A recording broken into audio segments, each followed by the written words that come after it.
Julia Gillard's again been dogged by leadership questions after her chief whip refused to back down from comments that appeared to suggest her leadership is on borrowed time.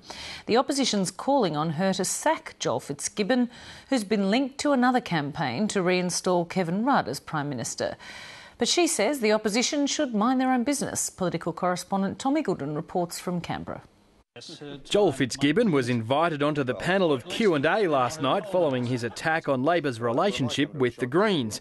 But it was a different subject that caught the audience's attention. No matter what political party you're talking about, if leaders remain unpopular long enough, they'll inevitably stop leading the party.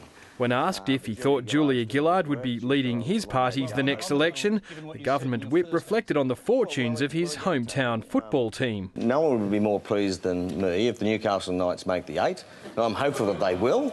I think they will, but I'm not going to, as Paul Howes was prepared to do, put my house on anything in federal politics at the moment. That comment had South Australian opposition MP Christopher Pyne brushing up on his rugby league facts, especially about the Newcastle Knights, who we all know are sitting 12th on the NRL table and have no possibility at all of winning the premiership this year.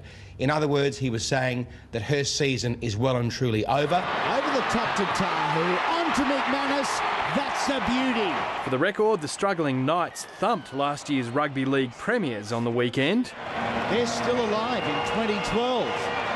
Potentially just 2 points out of the all-important top 8. And compared to last week, they're world beaters.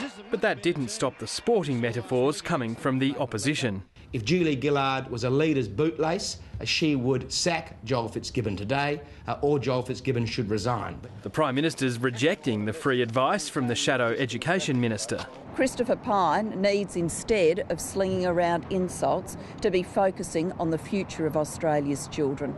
But with Mr Fitzgibbon reiterating his comments today, people aren't mugs. It's a historical fact that political leaders who poll badly long enough don't remain political leaders. Questions about the Labor leadership continued to haunt the Prime Minister. I've dealt with your questions and we dealt with these issues in February. I've dealt with your question and we dealt with those matters in February. I've dealt with your questions and we dealt with these issues in February. Those who voted for Kevin Rudd in February are publicly denying he's mounting another challenge. Kevin's made his position very clear in terms of his intentions. That remains the position. And the Greens, still smarting over Mr Fitzgibbon's attack on them, it's hardly a surprise he was dropped from the ministry if this is the best he can do. are standing with Julia Gillard. The Prime Minister and I probably agree that Joel Fitzgibbon is probably not being terribly helpful to the Prime Minister at the moment or to the Labor Party. The backers of another powerful woman were out with placards today. These protesters descending on Fairfax headquarters to demand mining billionaire Gina Rinehart be given a seat on the media giant's board. She had absolutely no idea that today was going ahead or even that we had considered today, and we certainly haven't received any financial assistance from the mining sector.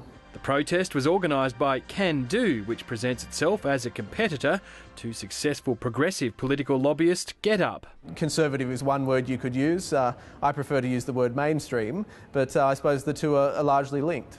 Liberal Senator Corey Bernardi started the organisation 2 years ago, but the current leaders insist he's no longer involved. In addition to backing Gina Rinehart's bid for a board seat, they're calling on Fairfax to abandon what they call left-wing bias. Today's action was part of a larger campaign for free speech and freedom of the press. Political groups calling themselves grassroots but standing up for the interests of the wealthy will inevitably be viewed with suspicion, especially when they're founded by serving Conservative politicians. In the United States, where Senator Bernardi honed his political skills, they're often nicknamed AstroTurf, where the only grassroots are artificial. Tom Eagleton, Late Line.